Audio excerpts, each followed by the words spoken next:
Saudara, yang dibutuhkan sekarang ini sekolah yang bukan hanya memenuhi pikiran siswa dengan ilmu pengetahuan, sains, dan nilai-nilai akademis. Tetapi sekolah yang mempersiapkan siswa-siswinya menjadi manusia Allah, man of God, yang suatu hari kalau mereka menjadi insinyur, dokter, pengacara, pendidik, pengusaha, dan lain sebagainya, menjadi orang-orang yang melayani Tuhan, melebarkan kerajaan Allah di bidangnya. Dibutuhkan sekolah yang mempersiapkan siswa-siswinya menjadi manusia yang bisa dipercayai Tuhan untuk melanjutkan karya Kristus di dunia ini sebelum dunia ini berakhir. Ekumene Christian High School menjawab.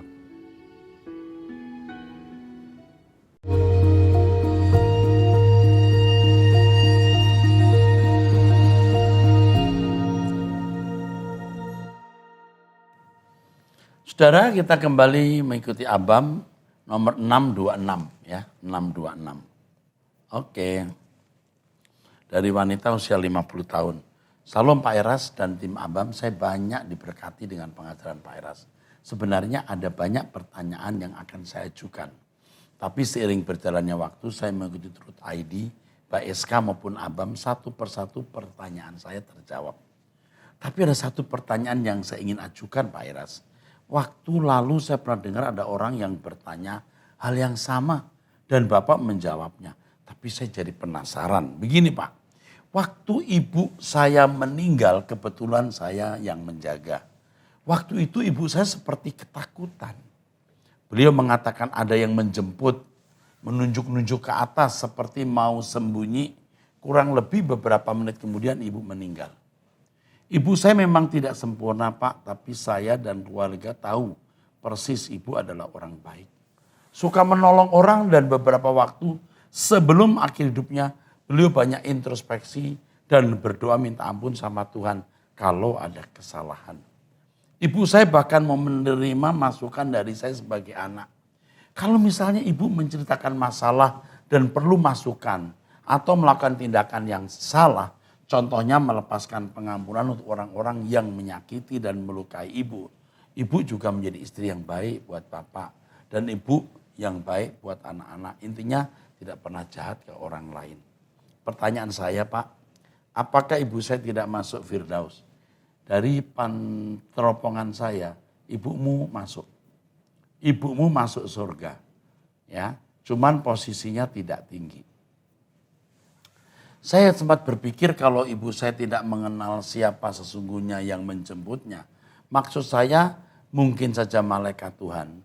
Tapi karena kebenaran yang diterima ibu saya tidak utuh, jadi dikiranya malaikat maut atau bagaimana Pak? Kadang-kadang orang di ujung maut ketika sarafnya mulai lemah, dia mulai mendapat bayangan-bayangan. Bukan tidak mungkin sarafnya memberikan input bayangan yang buruk atau kurang baik. Dan dia ketakutan bisa, nunjuk-nunjuk bisa. Tapi itu tidak menentukan keselamatan ibumu. Atau betul kata kamu yang menjemput malaikat, tapi ibumu tidak tahu. Siapa yang gak takut sih ketemu malaikat? Biar namanya malaikat, tapi kan kita gak pernah ketemu malaikat. Coba kamu kalau tiba-tiba ada orang berdiri putih-putih di belakang rumah, di belakang kamu waktu di kamar sendiri, takut juga. Ya, jadi menurut teropongan saya ibumu selamat. Tapi posisinya tidak tinggi. Ya, it's okay. Bukan masalah besar. Berikutnya ibu usia 64 tahun menikah 4 anak. Salam Pak Eras yang kami kasih. Anak saya yang ketiga telah menikah tahun 2006. Di awal menikah kehidupan dia sukses Pak secara ekonomi. Karena dia bekerja di perusahaan nasional.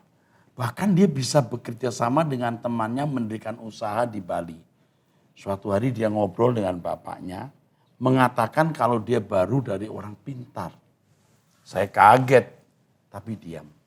Saya bilang ke Tuhan bahwa saya tidak ingin anak saya sukses tapi kehilangan Tuhan. Saya mau anak saya hidup benar di hadapan Tuhan. Beberapa saat setelah itu, Pak, perusahaan di mana dia bekerja bangkrut dan usaha yang dia bangun di Bali juga ditipu oleh temannya. Bahkan sampai urusan dengan polisi. Puji Tuhan anak saya jadi tidak ikut jadi tersangka. Sekarang anak saya punya anak 4 perempuan. Punya anak 4 perempuan semua. Anak yang ketiga berkebutuhan khusus umur 10 tahun.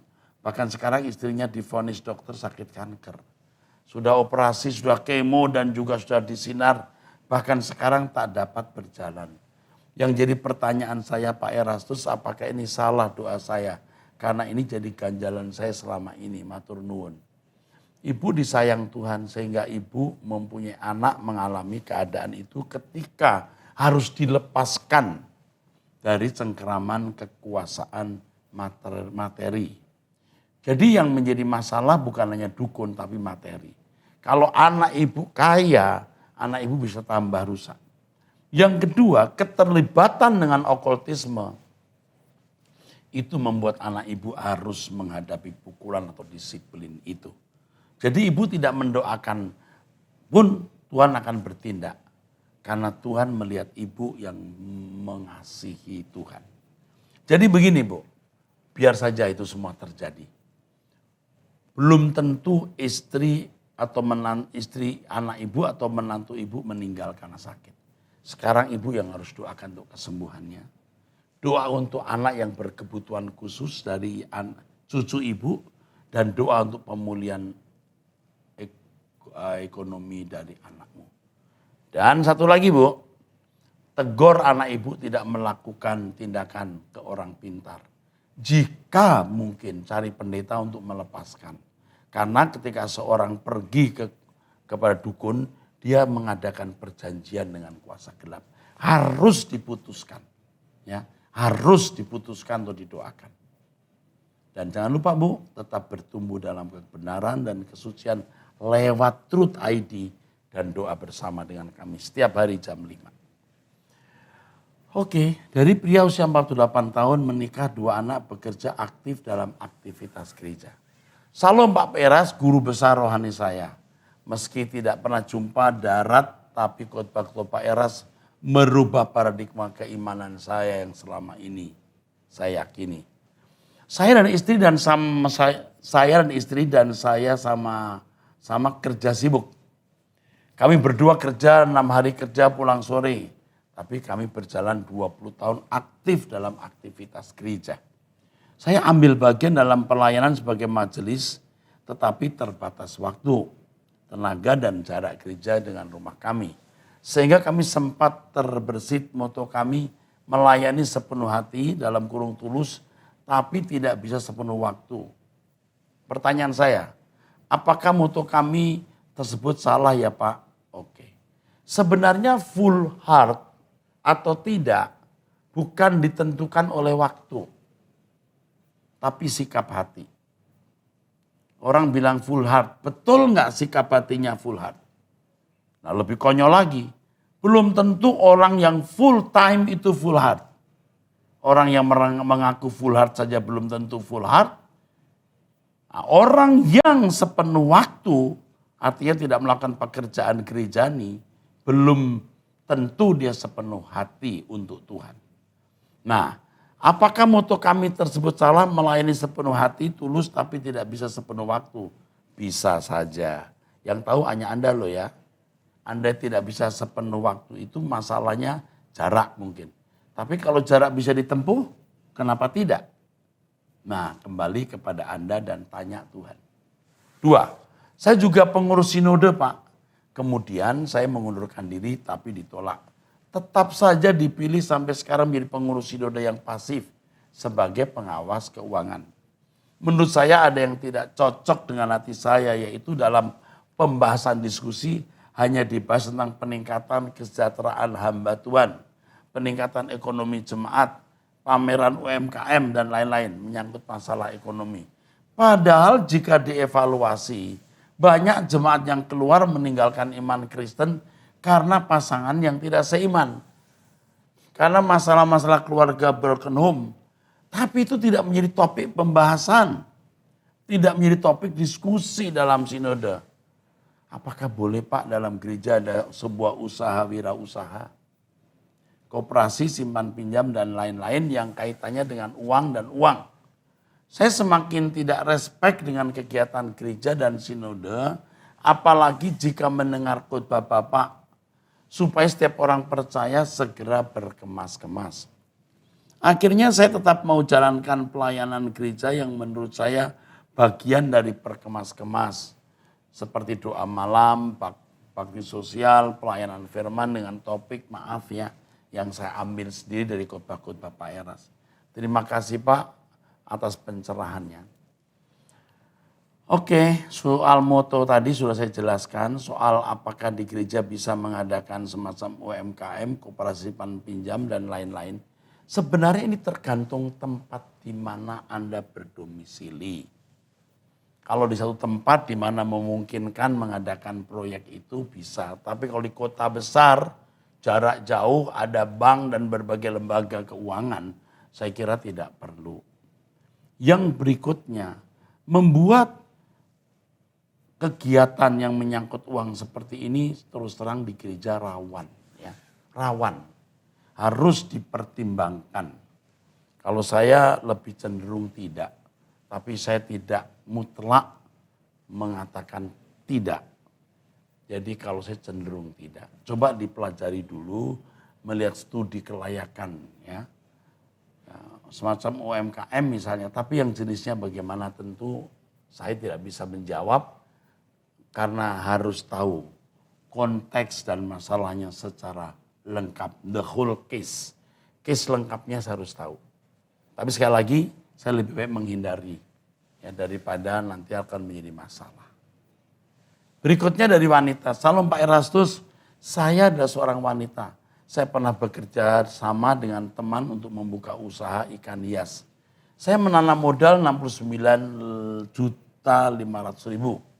Dengan perjanjian jika usaha sudah menghasilkan maka saya dapat 1,5 juta per bulan. Tapi setelah usaha tersebut berjalan dan sudah menghasilkan, saya tidak pernah dapat apa-apa. Alasannya tidak ada penjualan dan tidak cukup untuk biaya perawatan ikan tersebut. Hal ini berjalan hampir 2 tahun. Pada akhirnya saya mengundurkan diri dari usaha itu dan minta modal. Saya dikembalikan. Tapi teman saya itu bilang tidak ada duit. Saya minta dicicil 500.000 per bulan. Juga tidak ada. Pertanyaan saya, bolehkah saya melaporkan ke polisi sebagai penipuan? Apa yang harus saya lakukan? Oke. Yang pertama, kamu ajak orang yang dihormati dia, kalian hormati untuk membicarakan secara kekeluargaan. Ya. Yang kedua, kamu beritahu bahwa kasus ini jangan sampai ke polisi. Tapi itu sebenarnya sebuah ancaman kalau kamu ngomong begitu. Tapi ini kondisi yang paling buruk. Tetapi jangan serius membawanya ke ranah hukum.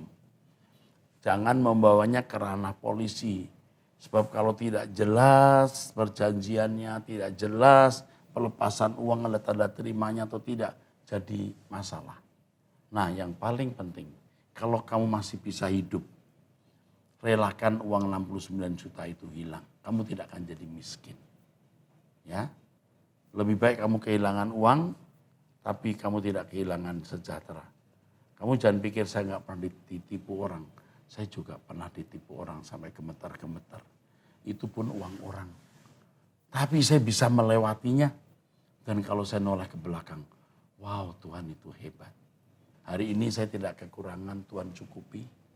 Ya, padahal jumlahnya, jumlah kamu itu belum apa-apa sama sekali. Dan waktu itu saya juga susah miskin. Sudah miskin ditipu orang miliaran. Habis. Tapi bisa kita lewati ya. Kalau kau bisa hidup ya tanpa uang itu dikembalikan, udah relakan saja. Kamu nanti damai sejahtera. Kamu lapor polisi jadi panjang nanti. Ya. Apalagi kalau ketemu polisi yang bisa disuap. Tidak semua polisi bisa disuap. Tentu banyak polisi yang jujur. Tapi seperti yang kita baca di koran-koran adalah yang bisa disuap. Akhirnya ya kamu lapor kehilangan kambing, kamu urus-urus kehilangan sapi.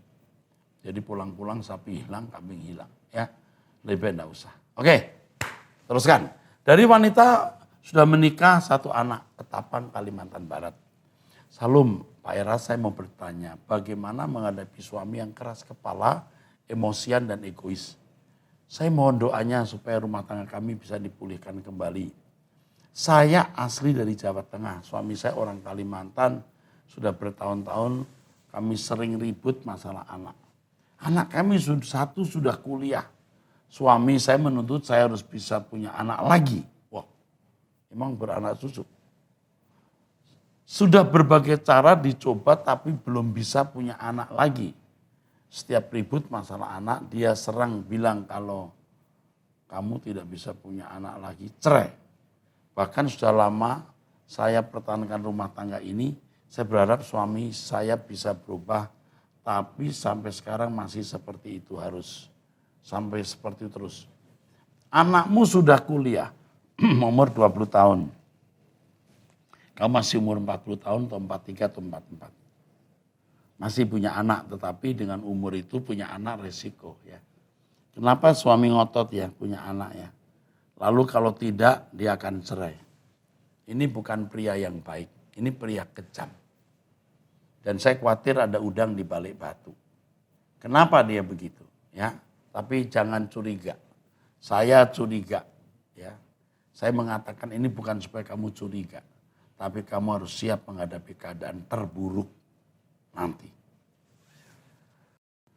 Bahkan sering ribut masalah anak dan berkata cerai di depan anak dan orang tua. Saya dulu juga pernah mengalami KDRT tapi hanya diam saja. Sampai koko saya bilang laporkan ke polisi saja. Tapi saya tidak mau. Bukan hanya KDRT Pak, dia juga sering membanting barang yang di hadapan dia sampai hancur berantakan. Sebenarnya saya sudah tidak kuat hadapi kelakuan suami yang seperti itu. Pemarah, pembenci, pendendam dan suka ngomel-ngomel. Sekarang dia pergi sudah 1 minggu lebih, belum kembali. Selama ini saya hanya menangis dan berdoa minta kekuatan dari Tuhan. Bahkan saya harus menanggung beban biaya rumah tangga ini dengan memakai orang tua saya terus menerus.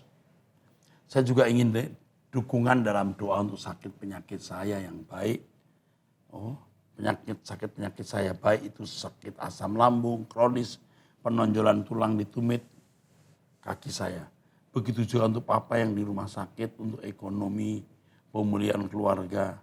Saya ingin rumah tangga saya dijauhkan perceraian dari orang-orang jahat yang berusaha menghancurkan rumah tangga kami. Begitu juga untuk kuliah semua biaya hidup dan biaya kuliahnya. Saya kira bapak banting-banting barang sampai hancur, lalu temperamen, ini juga pasti tidak luput dari sikap ibu.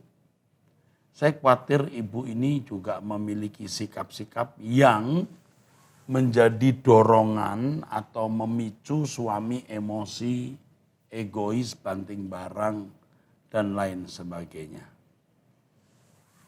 Karena ibu mulutnya tidak bisa direm, suami jadi kesel.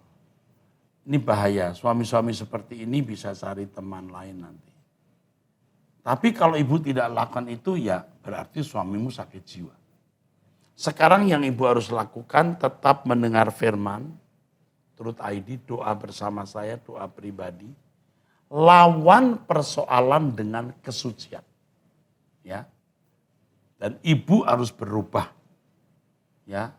Ibu tidak boleh seperti yang sudah ibu, tidak boleh hidup seperti yang ibu pernah jalani. Berubahlah. Kalau suami balik, tunjukkan kehidupan seorang wanita yang lemah lembut dan rendah hati. Oke, saya kira jawaban saya begitu. Kalau suami tidak pulang, tidak usah dicari dulu. Kalau memang dia bagianmu, Tuhan akan bawa dia pulang ke rumah. Oke, cukup. Janda usia 54 tahun jemaat GSKI Gajah Mada. Salam Pak Eras, saya mau bertanya, anak saya wanita usia 30 tahun yang mana sudah berumah tangga baru 6 bulan. Ditinggal suaminya karena meninggal dunia sedang dinas di luar kota. Menurut dokter sakit jantung meninggal di tahun 2020. Pas kejadian meninggal, mama orang tua dari suami anak, saya tidak dapat menerima dan nangis. Mamanya tak berhenti, tak dapat menerima kenyataan anaknya meninggal. Yang saya mau tanyakan, apakah bersalah jika anak saya ada kenalan cowok yang masih single, sudah berjalan 1 tahun dan akan rencana menikah. Awalnya ex-besan saya anaknya meninggal ini, awalnya ex-besan saya yang anaknya meninggal ini saya suka telepon, saya say hello. Karena pas menantu saya meninggal, besan bilang jangan putus hubungan dan masih anggap aja saudara kita. Nah, terakhir saya telepon dan saya mengabarkan kalau anak saya akan menikah tahun 2023 ini. Semenjak saya kabarkan itu, besan saya seperti tidak suka. Saya mau bertanya, Pak, apakah pada acara nanti perayaan nikah anak saya harus mengundang atau tidak usah? Karena saya sempat bilang juga ke ex-besan saya, kalau nanti pestanya hanya mungkin keluarga, dan mengingat sekarang ex-besan dan anak-anaknya sudah lama tidak kontak ke anak saya. Seperti dia menjaga jarak, putus hubungan semenjak anak saya pasang foto IG dengan calonnya. Ya tentu saja dia merasa kehilangan. Dulu dia juga terima anakmu, menantunya dia seperti anak. Dia susah hati. Tetapi saran saya tetap beri undangan. Ya, soal datang tidak datang ya sudah. Tidak usah dikontak secara langsung lewat telepon, beri undangan. Kecuali kamu digerakkan telepon dia, teleponlah. Ya, itu baik. Karena pernah jadi besan, hubungan baik. Yang saya mau tanyakan sebenarnya, punya anak tidak? Kalau punya anak ini kan jadi masalah. Karena itu cucunya besan, mantan besan. Kalau sampai masih punya cucu, harus diberi kesempatan besan, ex-besan melihat cucu. Jika tidak Anda jahat dan Tuhan tidak berkenan. Oke? Diberi kabar, diberi berita bahwa anak Anda akan menikah. Kalau Anda tidak bisa langsung telepon, bisa hanya undangan saja. Tuhan memberkati. Oke, dari wanita sudah berpisah, cerai maksudnya, ini di Medan. Umurnya nggak jelas ini. Salam Pak, saya dan suami sudah 4 tahun pisah setelah anak saya meninggal. Saya pergi dari rumah tinggal di toko sendiri karena suami saya tidak bertanggung jawab sejak kami menikah tahun 2012. Apa yang harus saya lakukan Pak Pendeta? Jadi umurnya kira-kira 33, 34 tahunnya. Oke. Yang kamu lakukan kamu bertobat ya. Mencari Tuhan. Berkemas-kemas ke langit baru, bumi baru melalui Truth ID. Udah jangan mikir nikah dulu ya. Apalagi kalau suami masih hidup. Kamu pernah punya anak meninggal, ini jadi luka ya. Ini kamu pisah dengan suami ini secara resmi tidak? Kalau tidak, kamu jangan coba-coba kumpul dengan laki-laki atau jalan dengan laki-laki, apalagi hubungan badan, kamu melanggar hukum. Jadi sekarang yang kamu lakukan ini, mendengarkan Truth ID, berkemas-kemas pulang ke surga. Dunia tidak dapat kita harapkan memberi kebahagiaan. Ikut doa pagi. Hidup menjadi simple, tidak kompleks, tidak rumit. Ya, itu saja. Dari pria Jemaat GSKI Maranatha Yogyakarta. Salom Omeras saat ini sedang berkuliah di suatu institut kesenian di kota yang sama. Saya di gereja juga melayani dalam musik dan bidang lainnya. Namun pertanyaan saya kali ini saya ingin bertanya sebagai seorang jemaat.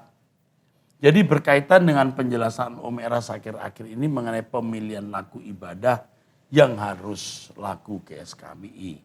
Apakah itu berarti kami tidak boleh menggunakan lagu di luar GSKI meskipun sudah diseleksi agar tidak keluar dari pengajaran GSKI?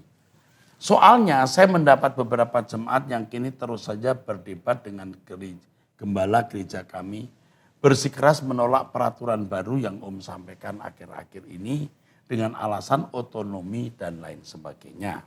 Saya sebagai seorang jemaat lainnya merasa sangat terganggu dengan perdebatan yang masih saja berlangsung hingga saat ini. Saya potong sampai di sini. Salah kalau ada kata otonomi. Keuangan otonomi, pengaturan organisasi otonomi, tapi lagu dan pengajaran tidak otonomi. Harus berpusat. Itu yang jelas. Jadi Anda keliru ini. Ya, 2, bukan tidak boleh nyanyi lagu gereja lain. Kalau saudara melihat buku penghiburan, buku untuk puji-pujian, itu semua bisa 60% lagu orang. 60 atau 50%. Lihat aja. Nggak salah. Yang menjadi masalah kalau ada gereja GSKI tidak menyanyikan lagu GSKI. Kadang-kadang hanya satu. Padahal jiwa nafas pilar kebenaran itu di lagu-lagu itu. Itu masalahnya. Kalau lagu seperti Indah Rencanamu Tuhan. Ya bagus dong saya juga nyanyikan. Ku telah mati dan tinggalkan. Bagus. Hormat bagi Allah Bapa, hormat bagi anaknya. Jadi bukan tidak boleh sama sekali. Yang saya tidak setuju kalau tidak dinyanyikan. Tidak dinyanyikan, awas. Kadang-kadang ya saya diem nyimpen. Kebaktian kok nggak ada lagunya GSKI. Kadang-kadang hanya 1 kali. Bukan soal lagu itu karangan saya atau orang keluarga saya atau orang dekat saya. Nafas jiwa kebenaran GSKI. Nah kalau orang setua saya ini udah gak perlu dikultuskan. Boleh nyanyikan lagu saya, boleh tidak. Tapi kalau dalam keluarga GSKI harus dinyanyikan. Itu tidak otonomi bro.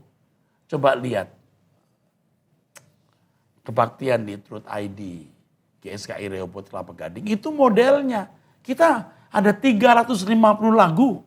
Sekarang malah lebih. Plus praise.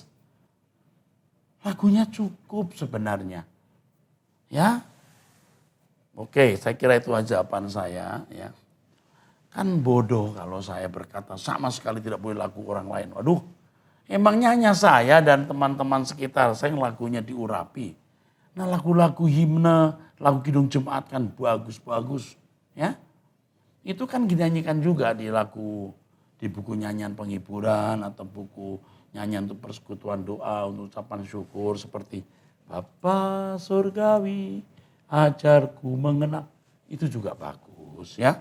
Belakang langit biru ada mahkotaku, sangat bagus. Oke. Masalah ini sering sekali diangkat-angkat di grup jemaat dan pelayan. Jadi pelayan-pelayan tadi juga merupakan pelayan-pelayan Tuhan yang karena masalah ini malah mundur dan tidak ingin melayani lagi. Dan jujur saja hal tersebut bagi saya sangat mengganggu. Pertemuan beberapa hari kemarin atau 1-2 minggu yang lalu saya menjelaskan hal ini. Ya, jadi saya kira salah pemahaman ya. Terutama sindiran-sindiran halus yang kerap kali dilontarkan. Bahkan saya yang adalah salah satu pelayan dan jemaat termuda di gereja merasa perdebatan ini begitu kekanak-kanakan. Bagaimana ya boleh tolong jelaskan kepastian peraturannya Saya sudah jelaskan. Di pertemuan para pendeta saya jelaskan. Ya, bukan tidak boleh sama sekali.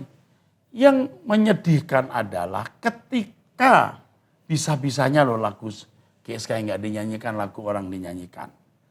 Yang penting bukan lagunya sebenarnya. Kebenaran 3 pilar GSKI yang harus diajarkan. Kesucian, langit baru, bumi baru, dan hidup bertanggung jawab. Yang itu ada dalam lagu-lagu nafasnya. Ya.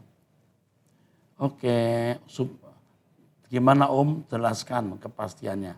Supaya masalah ini tidak berlanjut terus. Terima kasih Salam, Tuhan Yesus memberkati. Oh ya sekedar tambahan, gembala kami memutuskan untuk mengikuti himbauan Eras untuk hanya menggunakan lagu-lagu GSKI yang lalu baru muncul perdebatan yang telah disebutkan. Ini sebenarnya kegagalan memahami kebenaran. Kalau orang memahami kebenaran, dia tidak akan menyanyikan lagu-lagu yang tidak senafas. Ya, tapi saya maklum mungkin jemaat itu jemaat baru ya, yang belum mengerti kebenaran inti GSKI. Ya oke, nggak apa-apa, pelan-pelan ya. Sampai jumpa, Tuhan berkati di episode yang akan datang.